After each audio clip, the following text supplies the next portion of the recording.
Hello everyone. आज आपण अशा वन डे पिकनिक स्पॉटबद्दल बोलणार आहोत जे पुण्यापासून फक्त 45 किलोमीटर अंतरावर आहे. हडशी, ज्याला आपण ॲडव्हेंचर पार्क असेही म्हणू शकतो. जाताना नयनरम्य सुंदर परिसर, नारळाची झाडं, वळण घेत जाणारे रस्ते यामुळे आजूबाजूचा परिसर खूपच छान दिसतो. येथे विठ्ठल रुक्मिणी मंदिर आहे. आजूबाजूला मोठा परिसर, मंदिराच्या बाजूलाच पायऱ्यांजवळ तळं असून त्यात कमळाची फुलं बघायला मिळतात. बरीचशी फॅमिली इथे घरून टिफिन घेऊन येतात व जेवणाचा आनंद घेतात.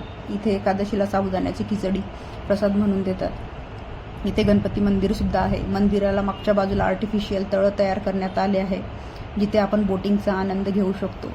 तिकीट दर बोटिंगकरिता पर पर्सन 100 रुपये आहे. इथे 2 प्रकारच्या बोट असतात. आम्ही 4 माणसं असल्यामुळे आम्ही छोटी बोट निवडली. त्याला पॅडल मारत आपण बोटिंगचा आनंद घेऊ शकतो. बोटिंग करताना खूप मजा येते. पाण्यात आपल्याला बदकेही दिसतात. बोटिंग झाल्यानंतर आपल्याला शेजारीच ॲडव्हेंचर पार्क आहे, तिथे जायचे आहे. मुलांसाठी मोठ्यांसाठी तेथे विविध प्रकारच्या राईड्स बघायला मिळतात. लहान मुलांसाठी frog ride, bungee jumping, roller coaster, मोठ्यांसाठी zip line, ATV bike, sky cycle, obstacle course, roping wall अशा राईड्स आहेत. मंदिराच्या मागच्या बाजूला असलेला सह्याद्री डोंगर खूप आनंद देईल. पावसाळ्यात तर इथले वातावरण बघण्यासारखे असते. इथे 4 व्हीलर 2 व्हीलर पार्किंग फ्री आहे.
व्हिडिओ आवडला असल्यास like, share and subscribe. Thank you.